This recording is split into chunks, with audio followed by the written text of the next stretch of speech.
Hey all, welcome back. This is Production Management and Practice, or Stardew Production Management 101. And this is Dino the Ops Guy. It is episode 25. So we've just passed it's day 25 as well. We've just passed the flower dance. Did a bit of strategic review last episode, just to sort of get us around the corner, if you will. There's just a few days left in spring and wanted to make the best of those days and hit summer with the fury. Basically, the review from episode 24 was we didn't have our pickaxe because it was being rebuffed, getting up to copper grade. So we were a bit low on stones. We had a lot of wood. We'd probably need more eventually, but certainly in the short term, we're going to be good for wood. Need some cash and need a lot of ores. So really what we're starting off with is basically if we want to do the best we can strategically, got to keep the preserve jars so we can get that money. They basically roughly do 500 G a day, so we want to keep that coming in. We also want to get in the mines, not only to get to floor 80, but to really get a lot of ore out of the mines. Right now, iron is at a premium, so let's get the iron ore. Copper ore is nice to get as well. And really, as far as the mines go, if it's a lucky day and we can get floors, let's try and get down as close to 80 as we can. If it's an unlucky day, well, then if we see a couple big stones, they're going to return. If we hit one of the small stones on the surface, we get a stone. If we hit one of those small stones in the mine, we don't always, it's like 50-50 that we're actually going to get a stone, but if we hit one of the big stones, we get 10 stones. So as far as getting stone as a resource, the big stones are kind of the way to go if we have the time. So coming into the 25th, luck is middle. So I don't know what Av is going to choose, whether it's going to be a big stone day or a floor day. That probably has a lot more to do with how things are going in the mine. But we're going to get going. So the objectives for Av, our man on the person on the ground, is going to be water crops and harvest, buy chickens, pick up the pickaxe, search for fishing spots. Again, those rings make a big difference. If we see them in the water and we can fish there, that's a good thing. And if we have free time, look for bullhead near the mines. We're still missing a bullhead. We can get them right into summer. That's not a big deal, but if we could fill in that bundle, that'd be good. And forage near the ocean if we're near the ocean, or up north if we're up north, etc. The bottleneck right now is time during the day. So we don't want to waste a whole lot of time. It's about an hour to get from anywhere on the map to anywhere on the map kind of thing, thereabouts. We don't want to be wasting those hours, but if we're in the neighborhood, let's make the effort to get that forage. So I am going to turn it over to Av. Take it away. Thanks, Dino. We got a lot to do today. It's going to be a beautiful sunny day tomorrow. It's a sunny day today as well. And the spirits are going to be neutral. We knew that actually from yesterday coming in. So let's do our harvest and our watering. We got a couple of beans to harvest. That's about it. But we got a fair bit of watering to do. So today, we got a lot of stuff that we have to stack together. We got to go get some chickens, which is down with Marnie. We have to go get our axe, which is on the other side with Clint. Axe or pickaxe. We got to do some farming. So I think Marnie first, come back, introduce the chickens, and then, or address the chickens, whatever you want to say, and then make our way over to Pierre's, sell our two beans, and then go to get our pickaxe, and just mine. So again, neutral. If it was a lucky day, then I would say what we want to do is spend time getting floors. If it's an unlucky day, let's spend some little more time getting stones, because the floors are going to be hard to come by. We're right in between, so we'll sort of play it by ear. I think that's the best thing to do. We do want to get our crab pots. Got a couple periwinkle. Getting some good use out of the recycling machine, which is nice. Getting some wood here. It's always nice to get some wood. Let's head over to Marnie's. The trick here, we want to make sure we didn't go before 9 o'clock. So our timing's pretty good here. Marnie opens at 9. And she's not open every day, but she is open on Thursday, so that's a good thing. And we will get, it's important we get one of each color. So this one's going to be our white chicken, Blanca. And we will get hopefully a brown chicken, or maybe another white chicken. We will call this one Whitney. And then hopefully we'll get a brown chicken. Hopefully we'll get a brown chicken. A brown chicken. We will call this one Choca. So we got our 3 chickens. We'll say hi to Marnie. That's going to be important later on when we need. It's not strategically important, but the mayor's shorts are going to be part of a quest that we have to know Marnie a little bit better. So let's go see our chickies. Hello, hello, hello, hello. Put some hay down and carry on. Open up the door. Let them run free. They are free-range chickens, clearly. Only the best. And we will reload the charcoal because we need a lot of charcoal for bee houses, etc. Preserve jars. We got some forage items. We will take those back. It would be nice to get some leek because that would complete our groups, if you will, for getting spring seeds, which are lucrative. I'm gonna take some green algae just because we're almost out of carrots. We got 3 carrots left, and we are almost out of berries. So I figure as another source of energy, that's going to be a good thing. We still have, I think, 4 green algae left. So you need 5 to make a pool. I don't usually make pool. A diamond. We're not going to get a diamond for Emily unless we see one in the mine. We sold off.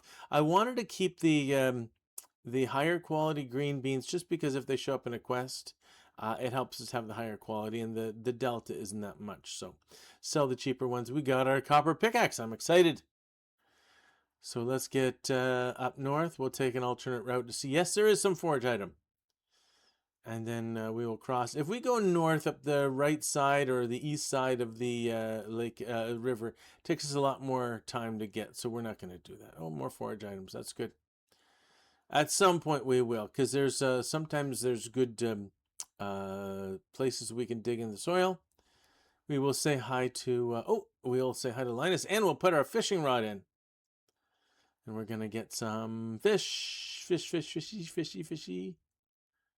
Oh, we got a carp. The rate seems pretty good. We're getting a good bite rate every 10 minutes or so. So that's really in the zone that we're trying to get to. Which is why we always go for those ringy things. So let's get. So we got a couple carp and we got a couple largemouth bass. And did we get a chub? Oh, there's a leak. That's going to help. All right, and into the mines we go.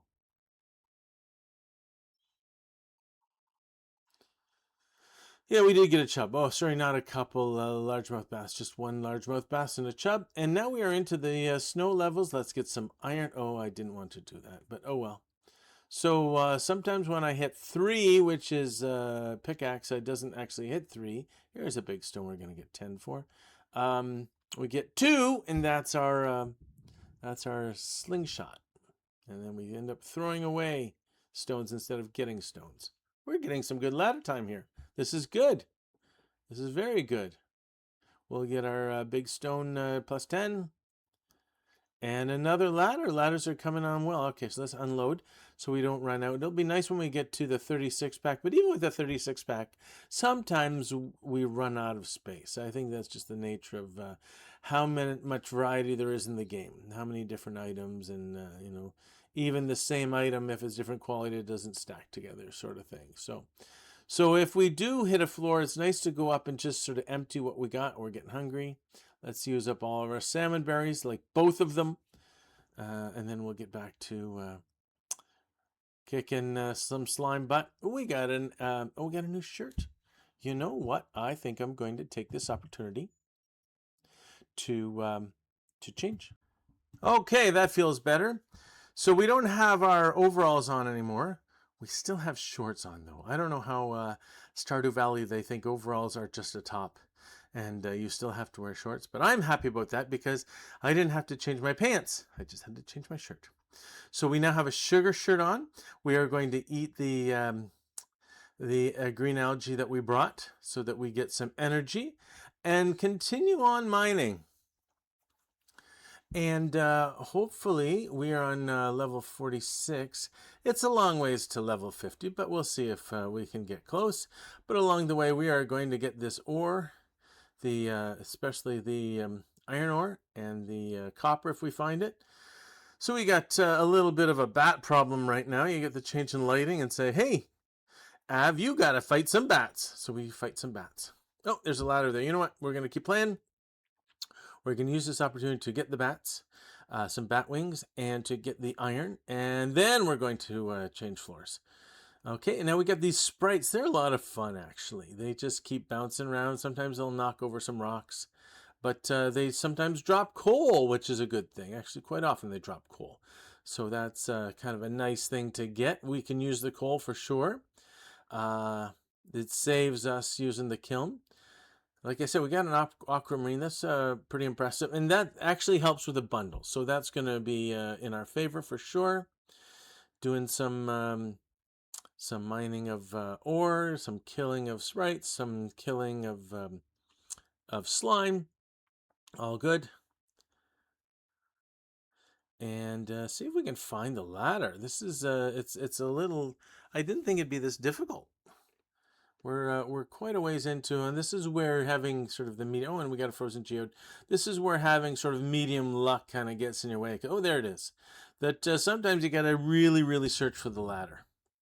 So, and it takes a lot of time. Time that, of course, because for a bottleneck, we don't necessarily have.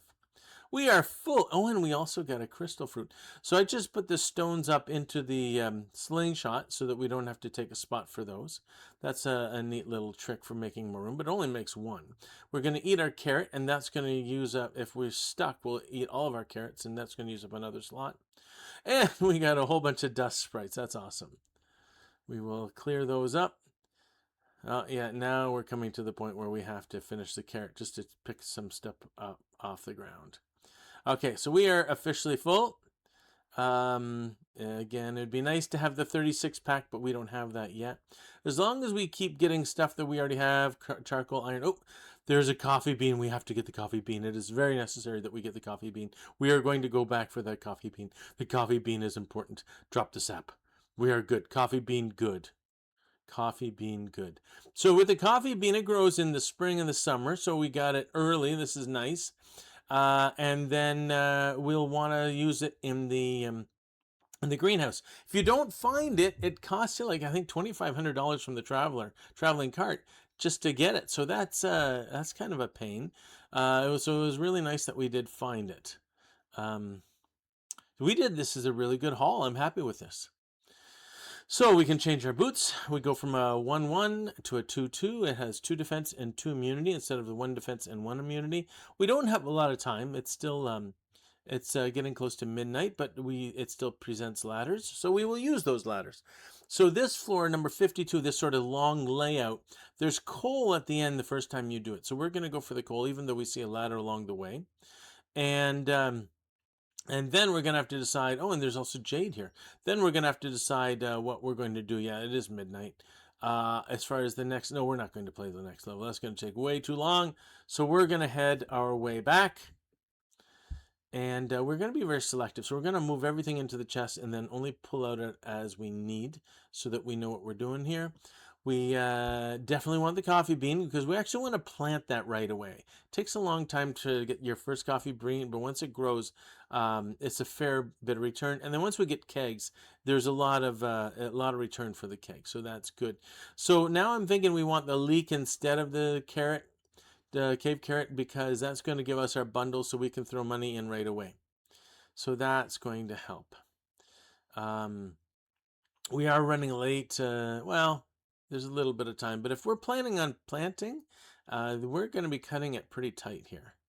So once we get in, there's a spot that I use for planting coffee, and that has more to do with where I want my sprinklers because I don't want to be, one-off plants like coffee. I don't want to spend a whole lot of time thinking about watering and what we're doing.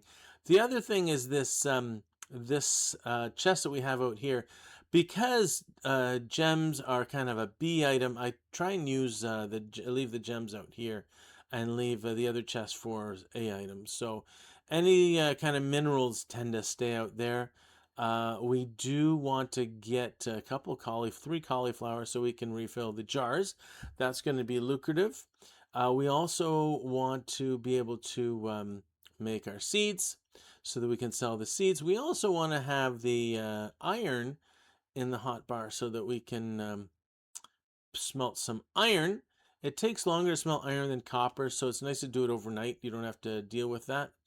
So we're going to have the jars for selling, we're going to have the seeds for selling, and we're going to have the iron.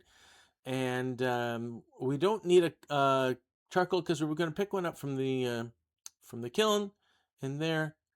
And it is 150. We are cutting it tight. This is going to be very. Oh, we made it. Yes. If you pass out in the room, it's okay, but otherwise you risk losing stuff. So I was glad that we made it in the room. Glad that we made it asleep. So what do we have in mind for tomorrow? The weather is going to be clear, and the fortune is going to be displeased. Not so good. Back to you, Dino. Thanks, Av. Wow, that was a close one. We did get the coffee planted. That's awesome that we got coffee and aquamarine and a few things that we really looking for. The crystal fruit is going to be very, very helpful. Not only is crystal fruit quite lucrative, it goes into the bundles, so it's nice to fill those early. So and we fill the jars. So good on you, Av. You got quite a bit done as per what we were hoping for. You did water the crops. You did buy the 3 chickens. We want to welcome Blanca and Whitney and Choka to the farm. They're going to be a big help.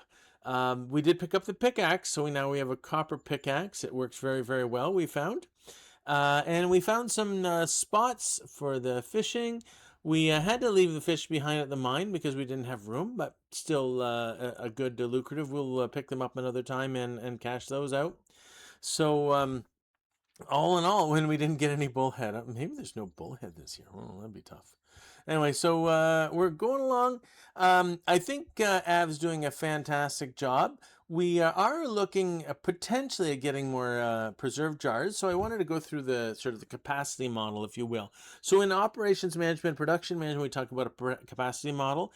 And when we talk about capacity model, we're trying to match capacities so we know where the intended bottleneck is going to be and what to do about it and that sort of thing.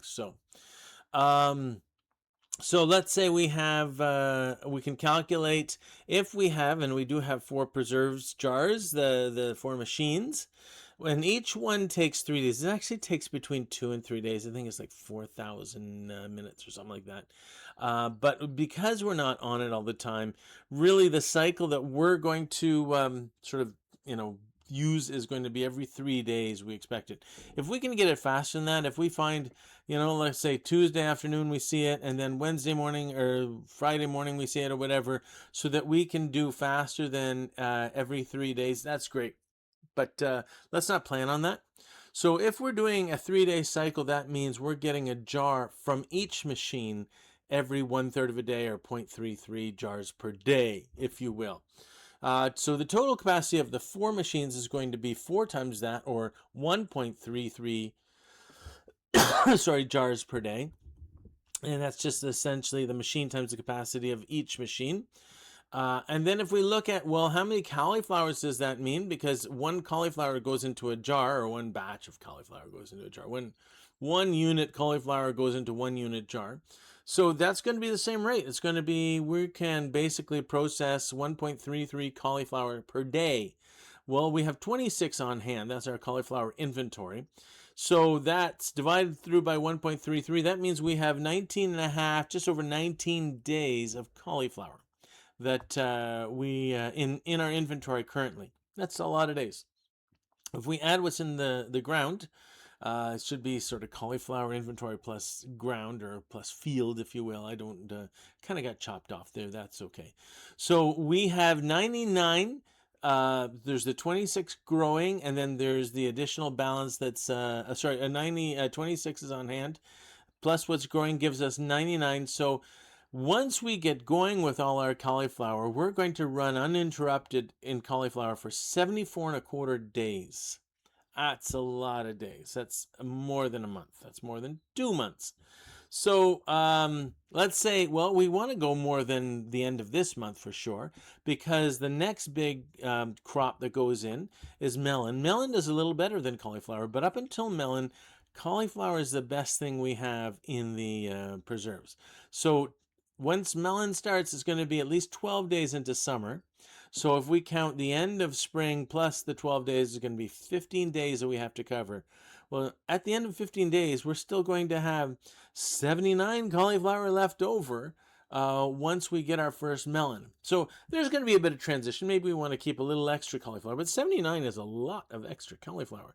So we can either sell those off, or and then we can do the same math for the pumpkin lead time, right? So we know it takes 13 days for a pumpkin to grow. So we will need 29 days of melon coverage from the first melon grown to the first pumpkin grown.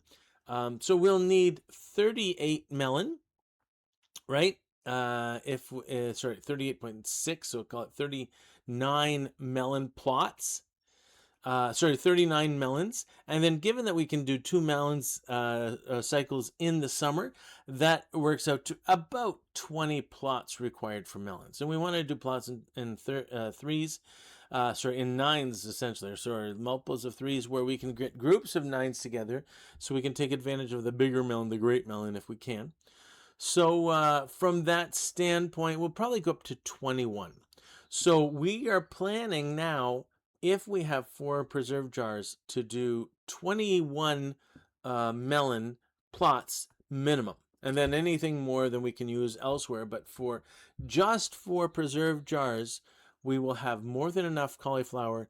And if we're planning to get into melon once melons are ready, then we will need 21 plots of melon. Just so we can sort of figure out the capacity means here, right? So we're trying to match what the capacity of the preserve jars is with how much cauliflower we have, how much melon we need, and then we can do the same calculation come fall for pumpkin. So you get the idea what's going on here. The important thing in this calculation, when I'm teaching this class, people get messed up with, they want to use time. So they want to say it's a 3-day cycle for the preserve jars, so I have to do something with 3 and make something. It's got nothing to do with 3. It's the inverse of that. It's what is the rate at which the preserve jars produce, and that is 1/3 of a jar per day. So when you get the time, and the classic example is if four people eat 4 pizzas in 4 days, how long does it take 7 people to eat 7 pizzas? And the knee-jerk reaction is 7 days, but it's not. So essentially, if you look at 4 people eating 4 pizzas in 4 days, each person eats a pizza in a quarter of a day, or a quarter of a pizza in a day. So whether you have 7 people for 7 days, whatever, you're still getting 4 days, no matter what group it is, because it's not the number of days, it's the capacity of a quarter of pizza per person per day that matters. So we've done this calculation with what we have. What about if we want to sandbox this and look into what if we had more preserve jars? Because we can make more. We have wood, we have stone, or we're getting stone, and we have some, I think it's charcoal, coal. So if we had 5, the machine capacity would still be 1/3. However, instead of 1.3 per day for the 4 machines, it'd be 1.67 per day for the 5 machines. And the cauliflower rate would be the same. We would still have the same 26 on hand. So they would last 15 days. Again, more than enough days. And at the end, we would have 59 cauliflower left over. Way more than we need. And then if we went down to the melon, we would have to have not 21 melon plots, but now 24.2. And with that 0.2, We could either go up to 27 or we can hold over some cauliflower just to cover enough that we need. That 24 plots are going to be enough for us. If we go to 6 melon jars, again, the rate per machine is the same, but now we're doing 2 jars per day, which means 2 cauliflower per day. And when we get down to the melon plots, that means 29, or in this case, to round up, 30 melon plots. If we want 7 jars per day, those melon plots go to 33.8. Again, you can use that 0.8 by carrying over cauliflower, just make it 36. And then likewise, if we have 8, it goes up to like 39 melon plots per day, even with 59 extra leftover cauliflower, which we can use to build into the melons and take a little bit of a hit, or we can just sell off. And at that point, if we're selling off the best stuff, the highest quality. So it's important to do these calculations in advance to say, what is going to happen if we do get more preserve jars? How does that change how much money we make? Well, we make more money, that's obvious. But we also have to plant more melons going forward and more pumpkin thereafter that. So getting those numbers straight before you make those commitments matters. Based on this analysis, I'm saying I'm happy to go up to 6 or 8 preserves for sure, or 9 or 10 or whatever the case, because we have so much cauliflower. And to be fair, the best return really is melon once we get into summer. So having 30, 33, 39 plots of melon, 40 whatever, 42 plots of melon is not a bad thing. That's probably where we're going to end up going. And then the same thing as we did with cauliflower, use all the base level stuff in the jars, and then anything that's gold star, we end up selling at premium. So that's kind of the plan. But before we left, I wanted to go through this sort of capacity model, set things up for the last few days that we have in spring, and really sort of give you some insight on the calculations that you would want to do when you're looking at how many chickens do we want, how many preserve jars do we want, eventually how many kegs do we want, and how does that impact everything else that we have on the farm. So we didn't get into the time that this requires from the standpoint of watering or basically filling and emptying the jars. The important thing here is we made it every 3 days, so we can have a regular cycle. We don't have to break any other cycles. But really, at the end of the day, we're assuming by the time we've walked an hour to get somewhere else, we could have absorbed basically the time to say, all right, we're going to take a couple hours at the beginning of the day and just water crops and fill the jars and look for honey and do that thing. So this kind of falls in that this is how we open the day, and whether it takes an hour and a half, or 2 hours, or even up to 3 hours before Pierre's opens up, we're going to use that time just for farming, and we're not going to bicker over how long that takes until it takes much more time than those 3 hours. So, okay, so this is the end of episode 25. This is Dino the Ops Guy. If there's anything we can do, let us know in the comments to make this easier to understand, to make it a better learning environment, to make it, I don't know, more entertaining, whatever the case. But that notwithstanding, this is going to be Dino the Ops Guy signing off. See you next time.